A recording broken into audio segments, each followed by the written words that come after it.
가정은 저절로 영적 요새가 되지 않는다.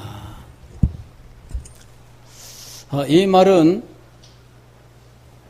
상당히 우리에게 전해주는 의미가 참 많은 말입니다. 가정은 저절로 영적 요새가 되지 않는다. 그것은 우리가 오늘 읽은 이 말씀 속에 나오는 사무엘의 가정을 통해서 우리가 잘 알 수 있는 교훈입니다. 사무엘은 놀라운 신앙인이죠. 이 사람은 젖을 떼자마자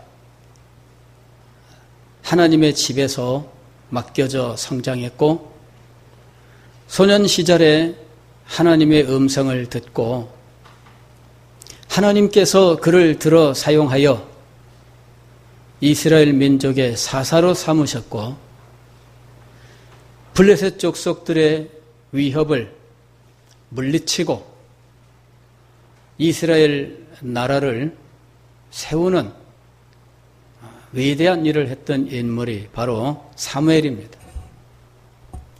그런데 오늘 우리가 읽은 성경 말씀은 그 사무엘의 두 아들이 아버지와는 달랐다 하는 내용을 담고 있습니다. 3절 말씀을 보니까 그의 아들들이 자기 아버지의 행위를 따르지 아니하고 그랬습니다. 아들 둘이 있었는데 아들 둘이 다 아버지의 행위를 따르지 아니했습니다. 자기의 이익을 따라 뇌물을 받고 판결을 굽게 하니라. 두 아들이 아버지의 뒤를 이어서 사사가 되었는데, 사사가 해야 되는 중요한 일은 평소에는 이스라엘 백성들 사이에 재판관이 되는 일이고, 전시에는 이방 민족들로부터 이 민족을 보호하는 일입니다. 그런데 이 일을 하는 이 아들들이 아버지의 행위를 따르지 아니하고 자기의 이익을 따라서 사사의 직분을 아무렇게나 사용하였다 하는 것이죠. 아버지의 신앙은 따랐는데 아버지의 행위는 따르지 아니한 것일까? 그렇지 않죠. 아버지의 신앙을 따르지 아니하였으므로 아버지의 행위도 따르지 않은 겁니다. 신앙 교육이란 두 가지 면을 가지고 있는 거예요. 이 두 가지가 다 있어야 됩니다. 첫째는 교훈이에요. 하나님의 말씀을 잘 가르치는 교훈이 있어야 되고요. 이 말씀을 따라 사는 삶의 모범이 있어야 됩니다. 그래서 교훈을 잘 받고 그 교훈을 따라서 살아가는 이 일이 이루어져야 신앙교육이 진실로 이루어진 겁니다. 말은 했는데 모범으로는 행하지 아니하였습니다. 그럴 경우에 이 신앙이 제대로 전달될 리가 없겠죠. 들어서 귀가 커졌고 아는 바는 많은데 그 배운 바대로 믿지는 않고 행하지는 않는다면 그것은 진실된 신앙의 전수라고 말할 수가 없습니다. 사무엘의 가정이 바로 그런 것입니다. 아버지는 개인적으로 아주 훌륭한 신앙인입니다. 아니, 훌륭하다고 말하기보다도 위대한 인물이었습니다.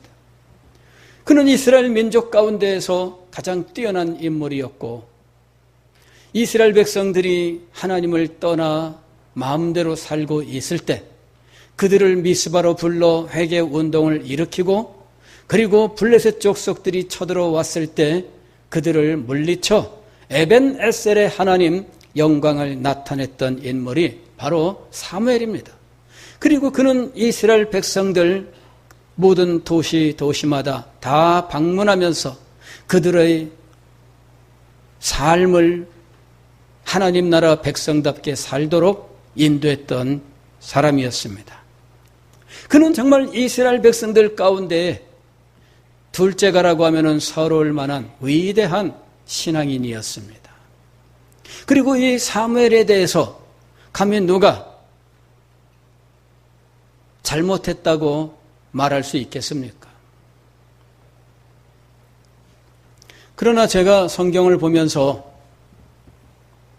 진리의 대물림이라고 하는 관점으로 자녀들에게 진리를 가르쳐서 진리를 잘 전수하는 이 부모의 사명을 제대로 감당했느냐 하는 관점에서 사무엘을 볼 때 사무엘은 결코 성공적인 아버지는 아니었다 하는 것을 알게 되었습니다. 그는 진리의 대물림이라는 관점에서 볼 때 실패한 아버지였습니다.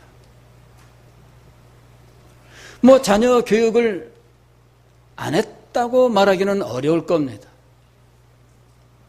아마 사무엘이 열심히 가르쳤을 수도 있습니다.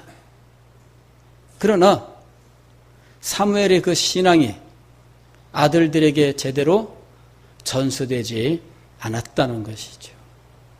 이유가 도대체 무엇일까? 원인에 대해서 성경은 말씀하고 있지 않아요. 도대체 왜 그랬을까?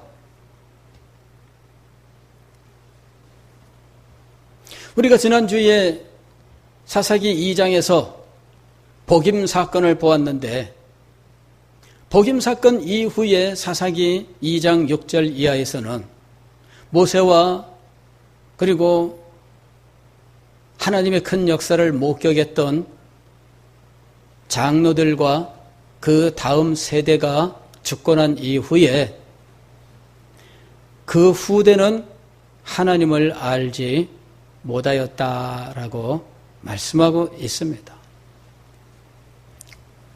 그런데 사무엘은 하나님을 만난 사람이에요.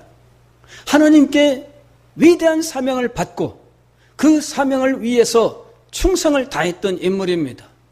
그런데 왜 그 아들들은 아버지에게 역사하신 그 하나님을 만나지 못했을까? 왜 아버지로부터 하나님을 섬기는 진실된 도리를 제대로 배우지를 못했을까 하는 것이죠. 제가 이 이유를 알기 위해서 고민을 많이 했는데 이유는 다른 데 있는 것이 아니라 너무 바빴던 데 있었다 하고 생각을 하게 되었어요. 너무 바빴습니다. 바쁘다는 것은 아버지들의 특성이에요. 어느 날 유치원에서 아이들에게 그림 미술 시간이 되어서 그림을 그리게 했는데 제목이 뭐냐면 우리 집이었어요. 우리 집. 그래서 다 그림 그린 다음에 다 그렸지? 그림 하나하나 이제 애들한테 보여줍니다. 그런데 한 아이가 그림을 가지고 나왔는데 보니까 아버지가 없어요. 그래서 야 여기 아버지가 왜 없냐 그랬더니 아버지는 회사 가셨어요. 우리 집을 그릴 때 아버지는 우리 집에 있을까요? 없을까요? 없습니다. 아버지는 회사 가신 거예요. 회사에 아버지는 회사에 무슨 꿀 발라뒀나 왜 이렇게 회사만 가셔요? 아침에도 밥 먹다 말고 시간 됐네 그러고 막 아니 아버지는 왜 이렇게 회사만 가실까요? 예. 꿀을 발라둬서 회사에 열심히 가는 게 아니라 정말 사랑하는 이 식구들과 더불어 잘 살기 위해서 정말 힘들고 어렵지만 자기의 최선을 다해서 사는 거죠. 회사 가는 게 쉽지 않습니다. 그냥 가면 끝나는 게 아니라 그곳에서 얼마나 많은 일들이 일어나요. 업무만 하는 거면은 그래도 힘들어도 견딜 수 있죠. 업무만 있는 게 아니에요. 거기에서는 상사와의 관계, 동료와의 관계, 후배들한테 온갖 인간 관계가 얽혀 있는데 그게 더 힘들어요. 그게 더 힘들어. 그냥 일만 하면 괜찮은데 기한 가지고 올라가면 상사한테 지적받습니다. 도대체 이거 한 거야 뭐야? 하면서 이거 정말 가슴이 철렁철렁하고 이거 집어던지고 욕하면은 막 그냥 큰일 납니다. 예. 거기다가 동료들은 또 자기가 또 나를 이겨야만 올라가니까 또 어디 가서 내 욕을 하고 흠을 잡고 막 그래. 후배들은 후배들대로 잘난 체 하는데 이게 또 혼낼 수도 없고 이게 내가 마음으로만 느끼는 거니까 이게 말할 수도 없어요. 야, 이거 속 끓이고 하다 보면은 이거 견딜 수 없습니다. 회사 생활이 쉽지 않아요. 이게요, 엄청나게 어려운 일입니다. 그런데 아이는 그 이해 못하지요. 예, 우리 아빠는 회사만 좋아해. 우리 집 해갖고 그림을 그리는데 아빠가 없어. 아빠는 회사에 있어요. 그림밖에 존재하는 것이 아빠예요. 근데 모처럼 아빠가 그림에 등장을 했어요. 근데 장면은 아빠가 이불 덮고 누워있는 거야. 아빠 뭐 하시니? 자요. 예, 아빠는 집에 와서 잠자는 사람. 그죠? 예, 이게 아빠야.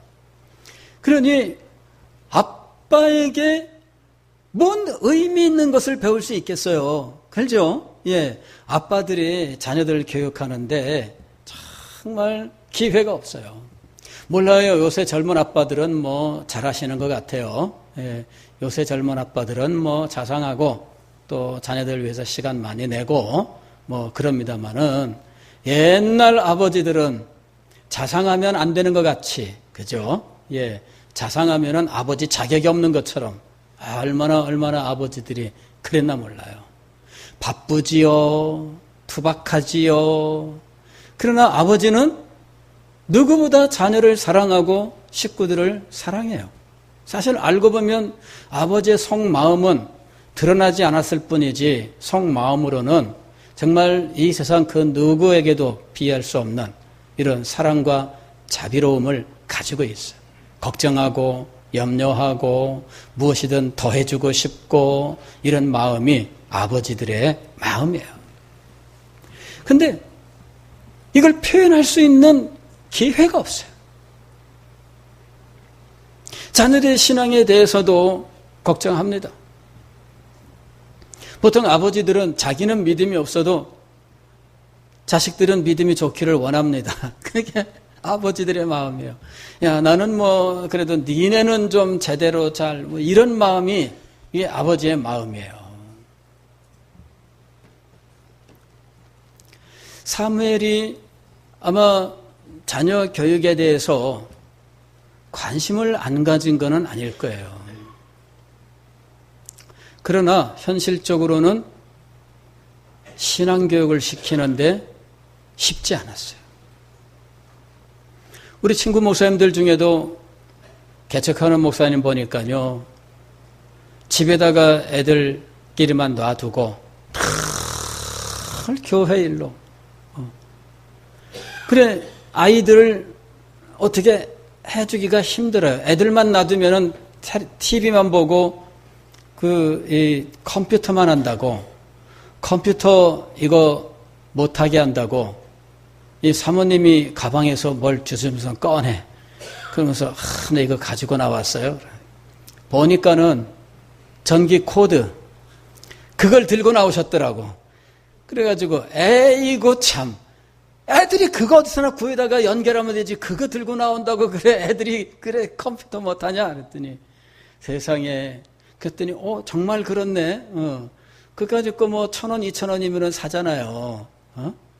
그래서 아이고 참 얼마나 마음이 안타까우면 나오면서 그래 전기 코드 그거 빼가지고 가방에 넣어가지고 나왔겠어요. 예, 애들은 엄마 머리 꼭대기에 앉아 있습니다. 예, 아이들은 아빠 머리 꼭대기에 앉아 있습니다.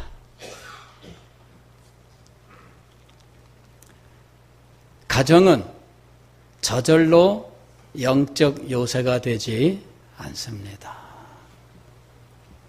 그렇게 바쁘게 다니는 동안에 마음속에 믿음이 있어요. 내가 못 살펴주는 거, 하나님께서 다 해줄 것이다. 아멘. 이런 믿음을 가지고 하나님께서 다 해주시니까 나는 교회 일만 하면다. 이러면서 목사님들이 교회 일만 한 거예요. 장로님들이 교회 일만 한 거예요. 그랬는데 나중에 결과는 뭐냐? 사무엘과 같은 결과가 나오는 겁니다.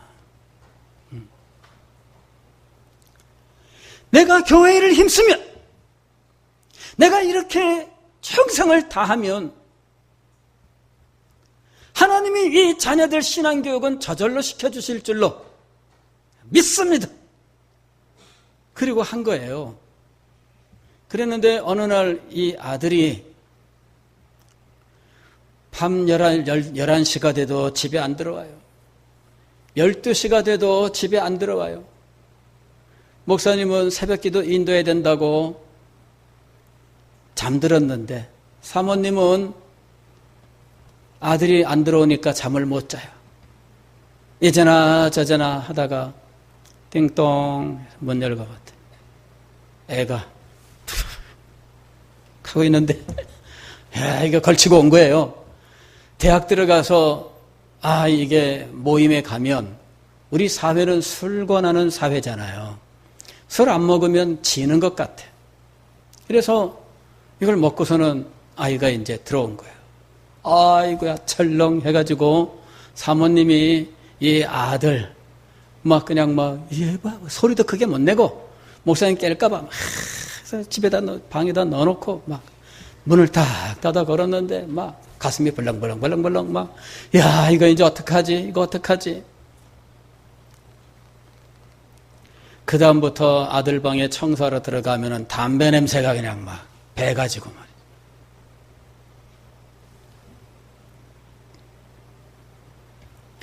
어느 목사님네랑 그 집 딸 가진 이 사모님이 그 집 아들 너무너무 좋다고, 아들 너무너무 좋다고 우리 딸 좀 만나게 해줘. 만났어요. 이 딸에게 엄마가 물어봤습니다. 어떻대? 믿음이 없어서 싫어요.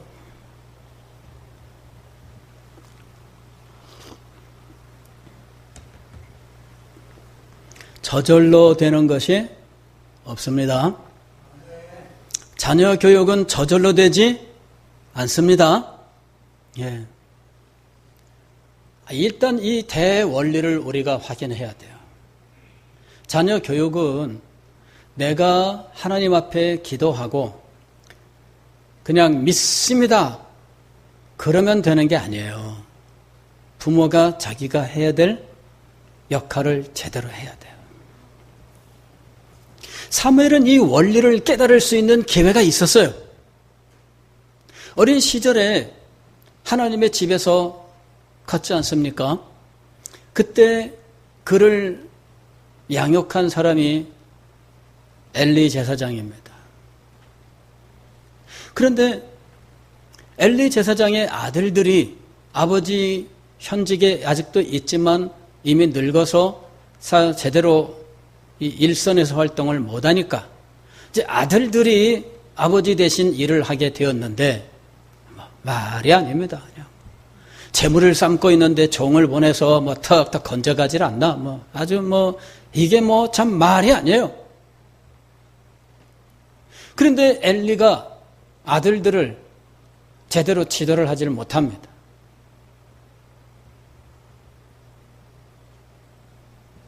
하나님께서 사무엘을 부르셨어요. 사무엘아, 사무엘아. 사무엘이 자다 말고 자리에서 벌떡 일어나서 예 하고서는 얼른 엘리 제사장에게 달려가서 부르셨습니까? 나 안 불렀는데 이상하다 소리가 들렸는데 다시 들어와 찼어요. 다시 사무엘아, 사무엘아. 얼른 일어나서 엘리 제사장에게 달려갔습니다. 부르셨습니까? 안 불렀는데 이상하게 소리가 들렸어요. 그러면은 하나님이 부르셨을 것이다. 이번에 가서 누웠다가 다시 너를 부르는 소리가 들리거든. 제가 여기 있나이다. 말씀하옵소서. 이렇게 대답을 해라 하고 가르쳐줘요. 그래서 사무엘이 가서 자리에 누웠는데 사무엘아 사무엘아 자리에서 일어나 무릎을 꿇고 대답을 합니다. 예, 제가 여기 있습니다. 말씀하옵소서. 그랬더니 그날 밤에 하나님께서 사무엘에게 말씀을 하셨어요. 그 시대는 말씀이 희귀한 시대였습니다. 하나님이 누군가에게 말씀하는 이 일이 어쩌다가 있을 수도 있고 없을 수도 있는 시대였습니다. 그런 시대에 엘리 제사장은 사사로서 하나님의 음성을 들은 경험이 있는 사람이었어요. 그래서 사무엘을 바르게 이끌어줄 수 있었습니다. 이번에 소리가 들리거든 하나님의 음성이 틀림없으니 말씀하옵소서 종이 여기 있나이다라고 대답을 하고 무슨 말씀을 하시는지 들어라. 다음날 엘리 제사장의 집에 하나님의 저주가 임한 것을 말을 못합니다. 그랬더니 엘리 제사장이 무슨 말씀을 하셨는지 얘기를 해라. 머뭇거리고 말을 못하니까 괜찮아. 다 말을 해라. 그랬더니 이야기를 합니다. 이 아들들 이렇게 됐으니 하나님이 이 집을 멸망시킨다는 저주의 말씀을 하신 거예요. 그 말을 듣고 엘리 제사장이 하나님이 그렇게 하시면 하시는 거지. 끝. 이거를 되돌리기를 원하는 이런 모습을 볼 수가 없어요. 그런 마음이 아예 없었던 건지는 정확하게 알지 못하겠습니다. 다만 엘리 제사장도 아들들에 대하여는 더 이상 어찌할 수 없는 아마 포기 상태에 있었던 것이 아니었을까라고 생각을 해요. 아예 포기를 해버리고 이젠 더 이상 나도 어떻게 해볼 수가 없다. 이런 상태에 있어서 하나님의 그런 말씀이 들려왔을 때 그만 포기한 채 할 수 없지. 하나님이 그렇게 하시면 그렇게 되는 거야. 끝.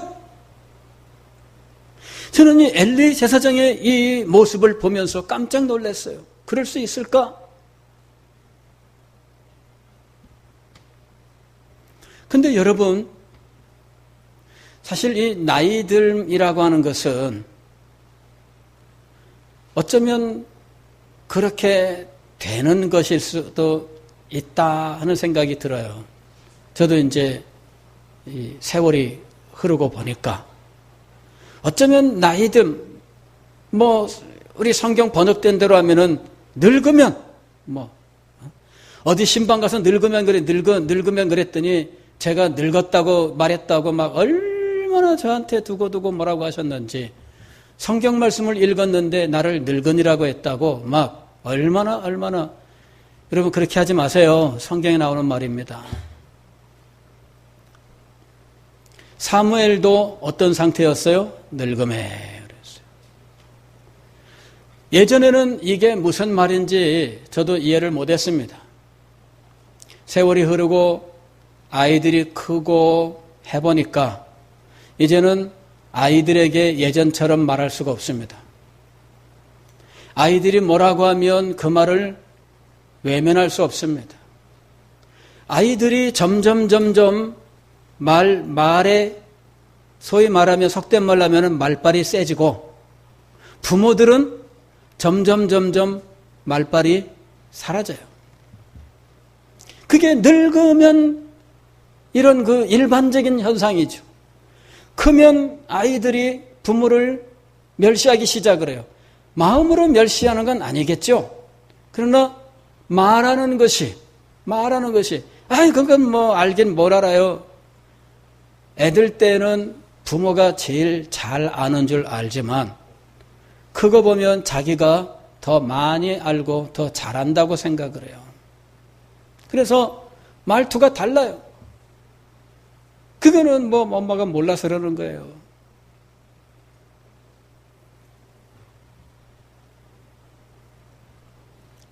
그게 부모와 자녀의 관계예요. 역전되기 시작합니다. 그러면서 나중에는 자녀들에 대해서 무슨 말을 어떻게 한다는 엄두를 못 내는 상황이 아마 오는 것이 아닐까. 그냥 제 생각입니다. 어느 정도 그 모습을 들여다볼 만한 나이가 제가 이제 된 거예요. 부모님들의 말이 통합니까? 부모님들은 이제는 보호의 대상이에요. 부모님이 뭐라고 하면은 잔소리로만 알지요? 그 말을 지혜로 듣지 않는 상황이 오게 됩니다. 그 말이 진정으로 자기에게 도움이 되고 영원한 운명을 결정하는 말이라고 하는 사실을 인정하지 않는 때가 오게 됩니다. 모든 것이 역전이 되는 거예요. 사무엘이라고 아들들이 그런 식으로 하도록 그래 순순히 용납했을 것 같습니까? 문제는 뭐냐면은 이 나이가 들었고 모든 면에서 연약해졌고 이제는 아들들이 큰 소리 치면서 자기의 마음대로 살아가는 상황이 되었는데 아버지의 말인들 통하겠어요?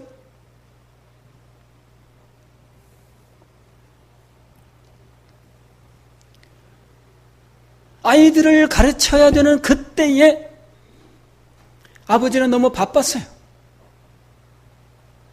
아이들을 가르쳐야 되는 그때에 아버지는 이것을 남에게 밀어두었어요. 나는 내 할 일만 하면 된다 하면서 자기가 할 일은 돈 벌어오는 일인 거죠.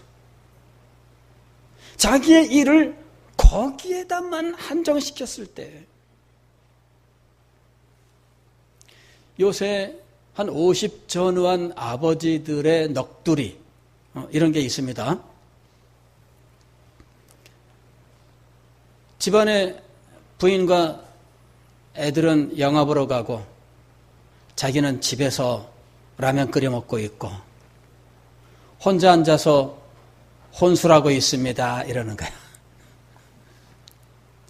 혼술이 뭐예요? 예.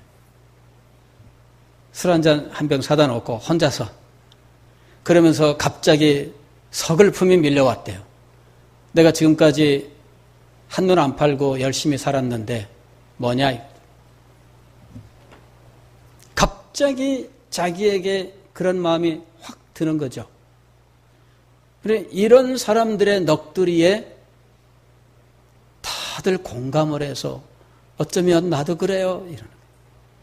알고 보니까 많은 사람들이 그래요.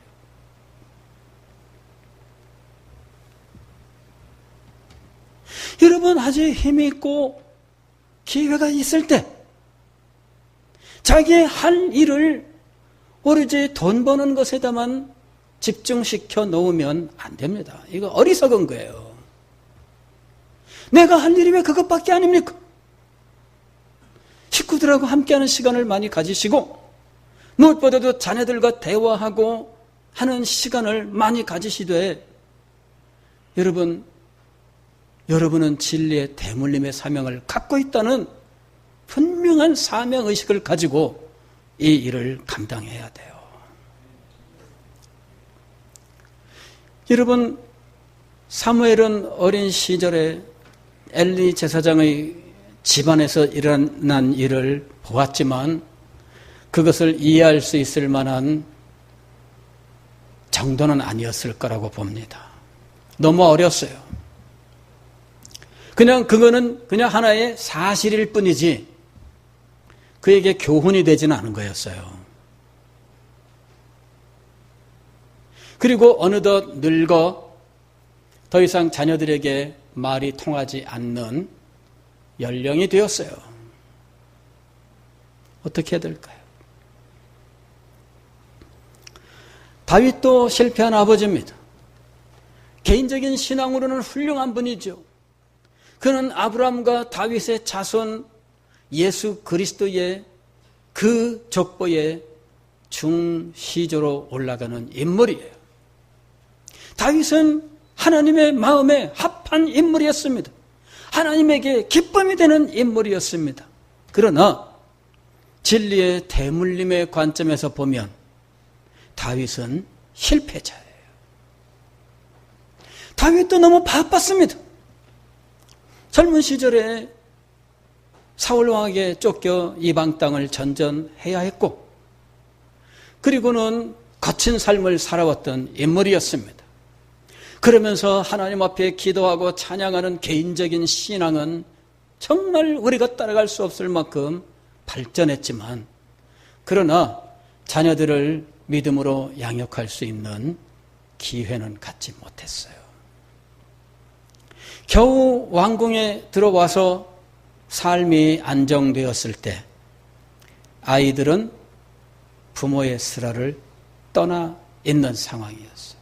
각자 궁궐에 다 왕자, 공주 궁궐에 있고 각자 자기들끼리 마음대로 사는 상황입니다. 이미 기회가 없어요. 개인적으로는 다윗보다 더 위대한 신앙인이 또 누가 있을까요? 이는 정말 위대한 신앙인입니다. 그러나 진리의 대물림은 실패했어요. 나중에 겨우 느지막이 솔로몬을 얻게 되어서 솔로몬에게 교훈을 주고 성전을 꼭 지어라, 필요한 모든 것들을 다 마련해 주마 해가지고 다 마련해 줬어요. 솔로몬은 성전 짓는데 땅 짓고 헤엄치기였어요. 왜? 아버지가 다 준비해 놨어요. 그러나 솔로몬에게 무엇은 들어가지 않았냐 하면은 진리가 들어가지 않았어요. 머리는 좋은 사람인데 진리는 들어가지 않았어요. 그래서 이 솔로몬이 젊은 시절에 진리를 따라 살지 않고 자기 머리를 따라 살았습니다. 나중에 나이 들어서야 그게 아니구나 하고 깨달았지만, 그러나 그때는 이미 늦었어요. 사랑하는 성도 여러분, 가정은 저절로 영적 요새가 되지 않습니다. 우리가 소중하게 가꿔야 돼요. 정성을 기울여야 돼요. 우리가 할 수 있는 최선의 노력을 기울여야 돼요. 그냥 되겠거니라고 하는 막연한 기대로만 놔두면 안 됩니다. 내가 교회에서 위대한 직분을 가지고 있으니 아이들은 저절로 믿음을 상속할 것이라고 생각하시면 오산이에요. 저절로 믿음의 상속은 이루어지지 않습니다. 엘리 제사장의 가문이 그것을 증명하고 있고, 사무엘이 그것을 증명하고 있고, 다윗이 그것을 증명하고 있습니다. 찾으려면 얼마든지 위대한 신앙인이지만 그 후대는 제대로 서지 못한 케이스들을 볼 수 있는 거예요. 가정은 저절로 영적 요새가 되지 않습니다. 그러면 우리는 포기해야 될까요? 제가 말씀을 붙들고 이 말씀을 전해야지 하고 묵상을 하고 하다가 어느 순간 문득 탁 하고 떠오르는 생각이,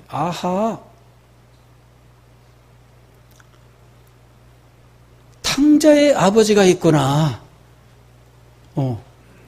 누가복음 15장에 그 아버지한테 상속 미리 주세요 해가지고 다 정리해서 먼 나라로 떠나서 허랑방탕했다가 돌아온 이 탕자의 이 말씀이 떠오르는 거예요.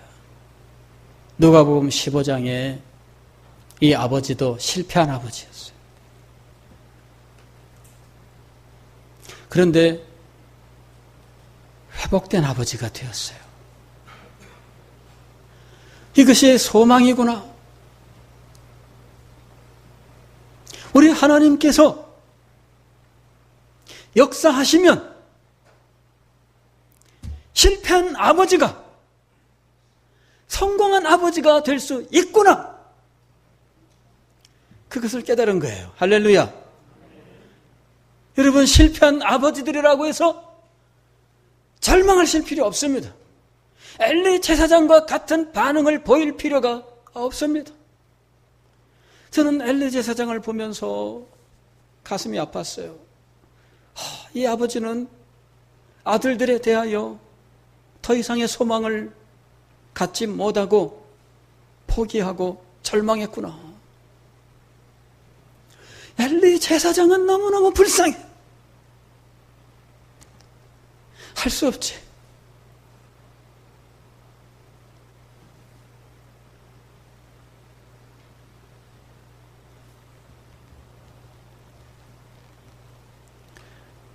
하나님 안에서는 할 수 없지가 없는 줄 믿습니다. 예, 하나님 안에서는 할 수 없지가 없습니다. 우리 주님께서 누가복음 15장의 말씀을 주시면서 저는 이 탕자의 비유에서 어느 순간 하나님께서 우리 아버지들에게 기회를 주신다 하는 깨달음이 왔어요. 아버지들에게 기회를 주신다. 이 아버지도 실패한 아버지예요. 아들을 키웠는데 이 아들이 엉뚱한 아들이에요. 부모 말을 안 듣고 아버지 재산 미리 주세요. 이거 다 정리해가지고 떠나간 아들이에요. 그러나 아버지는 이 아들을 포기하지 않았습니다. 할 수 없지 이렇게 생각하지 않았습니다. 아버지는 이 아들을 위해서 기도하고 이 아들을 위해서 늘 마음을 쓰고 이 아들을 기다렸어요. 아들이 어느 날 모든 것을 다 탕진하고 아버지 집에 가서 품꾼 중에 하나로 그저 밥이나 얻어먹자 이런 처절한 실패자가 되어가지고 돌아올 때 동구 밖에서 이 아들을 기다리고 있는 아버지를 만나는 거예요. 그때부터 아버지는 하루도 빼놓지 않고 동구 밖에 나와서 아들을 기다렸던 거죠. 포기하면 안 됩니다.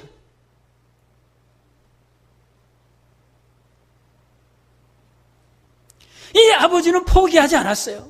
엘리 제사장은 포기하는 바람에 그 아들들이 다 전쟁터에 나갈 필요가 없는 사람인데 어느 날 법궤 가지고 오라 이래가지고 황급하게 법궤 메고 갔다가 난데없이 그 현장에서 죽어버리고 맙니다. 법궤는 빼앗기고 집안은 풍비박산 돼버리고 엘리 제사장도 소식 듣고 죽어버리고.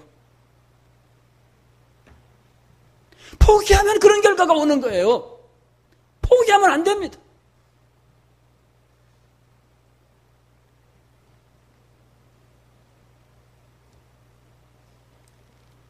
이랬다가 다시 찾은 아들을 인하여 잔치를 베푼 아버지처럼 우리 서대신 교회는 우리의 자녀들로 인하여 잔치를 베푸는 교회가 될 줄 믿습니다. 우리 모든 가정들은 기쁨으로 잔치하며 하나님을 영광스럽게 예배하는 가정이 될 줄로 믿습니다. 돌아온 아들로 인하여, 돌아온 딸로 인하여, 돌아온 우리 가정 식구들로 인하여 우리 아버지 하나님 앞에 영광 돌리는 여러분이 되시기를 주의 이름으로 축원합니다.